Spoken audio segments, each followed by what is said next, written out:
It started on a sweltering December morning in Lagos, the kind where the sun baked the streets before noon and secrets boiled to the surface faster than rain evaporated off tin rooftops. My name is Kayamika, and until that day, I believed in second chances. I was the quiet one between me and my sister, Uju, the beautiful, popular one. While she bloomed like a sunflower in any crowd, I preferred the safety of shadows. She was always a step ahead, sharper tongue, louder laugh, bigger dreams. And when she announced she was getting married to Chaik, the man many girls in our estate would trade their futures for, I clapped the loudest. Not because I was truly happy for her, but because I was afraid of what would happen if I wasn't. You see, there's something about African families, they never forget who the star child is. Uju wore the crown early on, and I learned to play the supporting role. But I had a secret. And Uju found it, days before her wedding. I was pregnant. 5 months gone.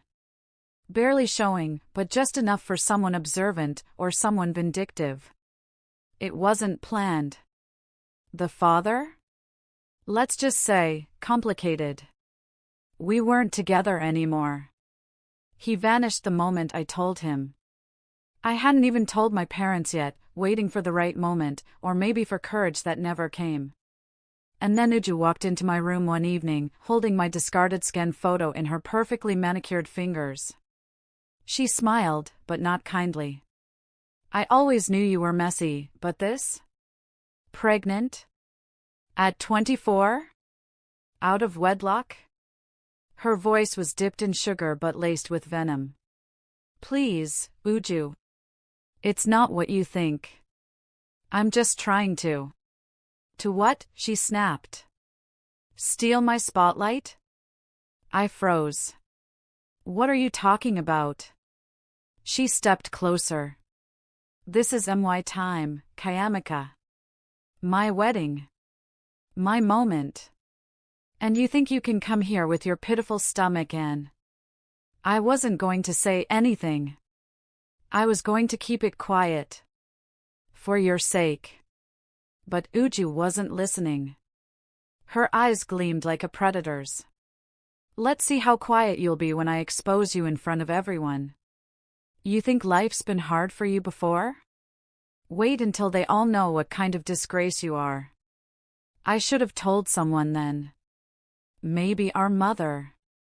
Maybe Chaik. But I didn't. Because deep down, I was used to folding, to shrinking so Uju could shine. I thought, maybe she won't do it. Maybe it's just anger talking. But Uju had never been the type to bluff. The wedding came like a whirlwind. A massive cathedral decorated in white lilies and gold ribbons. A convoy of cars, influencers, politicians, old-school relatives, all dressed in ankara that glittered like gemstones. It was a wedding that could compete with royalty. I wore a simple gown, handpicked by Uju. Nothing too tight, she had insisted. Now I knew why. I smiled through photos. I clapped during vows. I swallowed my anxiety like bitter cola. Then came the reception. Music blared. Plates clattered. Speeches flew. And just as Chaik raised his glass to toast his bride, Uju stood, holding the mic. My darling friends, family, she began, voice thick with feigned sweetness, thank you all for coming. Today is not just about love, it's about truth. A hush fell. Chaik turned to her, confused. The hall paused, even the caterers stopped mid-plate. Uju's eyes scanned the crowd, then settled on me. Her voice dropped, but every speaker amplified her next words. My sister, my own blood, is pregnant out of wedlock. There was a gasp, followed by a deathly silence. Heads turned like dominoes. My mother's glass slipped from her hand and shattered. An aunt gasped and crossed herself. I stood frozen, heart pounding against my ribs. Every eye burned through me. Every whisper sliced like a blade. Uju continued, I thought today was about purity, about values. But imagine my shame to discover this just days before my wedding. I wanted the floor to open up and swallow me. But what happened next, no one saw coming. Chaik, her groom, slowly took the mic from her hand. His face was unreadable, but his voice was calm. Too calm. Is that true, Kayamika? He asked. I opened my mouth, but nothing came. Just tears. Chaik nodded slowly and looked at Uju. You really couldn't help yourself, could you? Uju blinked, confused. What do you mean? You couldn't let someone else have a moment. Not even your sister. Not even when it has nothing to do with you. The crowd murmured. Chaik turned to everyone. Yes, she's pregnant. And she's not the first. She won't be the last. But this, he shook his head, this is cruelty. Uju's smile dropped. Chaik, what are you saying? I'm saying you showed me who you really are. Then, in front of everyone, pastors, parents, cameras, Chaik took off his wedding ring, placed it on the table, and said, I can't marry someone who humiliates others for sport. Gasps. Screams. Chaos. Uju stumbled, her face drained of color. She reached for him, but he stepped back. You planned this to shame her? On our wedding day, he whispered, disgusted. You think I want to raise a family with someone this heartless? And with that, he walked away. Right down the aisle. Leaving behind the bride and the ashes of her perfect day. I didn't know whether to cry harder or breathe freely. But what happened afterward was the part that changed everything. The hall erupted like thunder after Chaik walked away. Guests were shouting, some standing in disbelief, others trying to calm the rising storm. My mother rushed to Uju, grabbing her arm, whispering fiercely. But Uju stood stiff, like a statue cracking in slow motion. Her lips trembled. The microphone, still in her hand, buzzed uselessly until a waiter gently pried it away. I stood frozen too. But not in shame this time. In awe. Someone had finally stood up to Uju. It took everything in me to walk out of that hall. I thought of hiding in the bathroom or running straight to the street, but instead, I walked slowly, holding my growing belly, and left the reception quietly. No one stopped me. No one dared. Outside, the sun had softened, casting a golden hue across the sky. But inside me, a storm still raged. I went home. Alone. That night, I didn't sleep. I sat on my bed, phone off, lights off, trying to process what had just happened. I'd been exposed, yes. But I'd also been defended, in a way I never expected. By Chaik. The man who was supposed to marry my sister. My phone buzzed the next morning. It was Chaik. I stared at the screen for a long moment, then answered. I just wanted to check if you're okay, he said gently. I hesitated. You didn't have to do that for me. He sighed. I didn't do it for you, Kayamika. I did it because it was right. What she did was cruel. There was a long silence between us. Then he added, I've seen things in Uju, things I ignored for too long. That moment just confirmed it. We didn't talk long. But something shifted in that call, something honest. And when it ended, I felt strangely seen. Later that week, the news exploded. Videos from the wedding were all over social media. Hashtags. Commentaries. Everyone had something to say. Some insulted me. Others praised Chaik. But the overwhelming reaction was clear, what Uju did was disgraceful. She didn't call me. She didn't apologize. Instead, she disappeared from social media, deactivated her accounts, and stayed locked in her room at our parents' house for days. Meanwhile, I started going to the clinic regularly. I began preparing for motherhood. I joined a local support group for single mothers.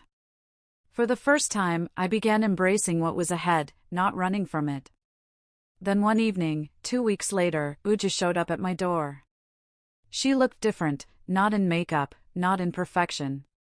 Just tired. "I came to say I'm sorry," she whispered. I didn't respond. I only stepped aside and let her in. We sat in silence for a while before she finally said, "I thought you were trying to steal the spotlight. I always felt like you lived to shadow me, and I hated how easy it was for people to like you, even when you said nothing." I turned to her, heart heavy. "And I hated how easy it was for you to hurt me." She nodded, eyes glistening. "I ruined everything. For both of us." I stared down at my belly and placed a hand on it. Maybe. Or maybe it was already broken, and Chike just gave us both the truth we needed. Uju left that night with more silence than closure. But something told me that was the beginning of healing. A month passed. Life had settled into something close to normal, though nothing was truly the same.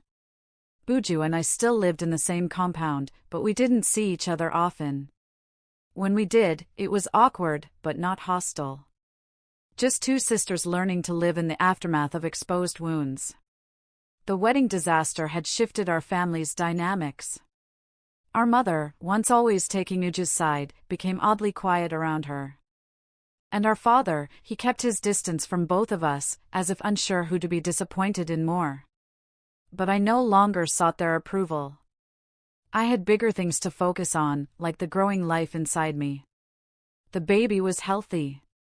Kicking more. Making me tired, but also giving me a purpose I'd never felt before. The women in my support group encouraged me. Some were widows.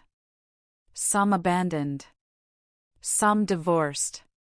But all were strong. And I was slowly becoming one of them.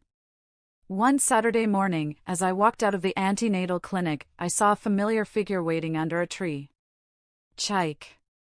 He smiled gently, holding a white envelope. "I didn't want to text you this," he said. Felt too impersonal. I opened the envelope. Inside was a handwritten letter. He was moving to Abuja for a new job. "I've accepted that the wedding was never meant to happen," he said quietly. "But that moment, that day, made me see you, Kayamika. And I haven't stopped thinking about you since." I froze. My heart kicked harder than my baby had ever done. "Wait," I said, confused. "Are you?" "I'm not trying to be your savior," he said. "I'm just saying, if you ever need a friend, someone to support you, or just listen, I want to be that person. Nothing more. No pressure." Tears stung my eyes. Not from romance, but from the rare kindness of someone who had nothing to gain from it. We hugged briefly, and then he left. That night, I told Uju. She sat on the edge of my bed, fingers clasped tightly. "So, you and Chike?" I shook my head. "No. Not like that. Just healing, I guess." She exhaled. "I don't blame him. I wouldn't want to marry me either." "Don't say that," I said softly. "You're not evil. Just lost for a moment. Like we all get." We didn't hug. We didn't cry. But there was a new understanding between us, a fragile piece born from fire. Months later, I gave birth to a beautiful baby girl. I named her Amarachi, God's grace. Uju visited the hospital. She held the baby with shaking arms and kissed her tiny forehead. "She's perfect," she whispered. Then she looked at me. "Thank you for not hating me." And for the first time, I smiled from a place deeper than forgiveness. From freedom. In life, betrayal doesn't always come from strangers. Sometimes, it wears familiar faces and speaks in tones we grew up trusting. But healing, real healing, starts when we stop trying to compete with people who were never meant to be our enemies. Sometimes, the person who tries to shame you only reveals their own brokenness. And sometimes, the ones who walk away, like Chike did, are the ones who teach everyone else what true dignity looks like. Let me ask you this. Would you have forgiven your sister? Or walked away like she walked over you? Tell me in the comments. Because some scars don't just fade, they teach.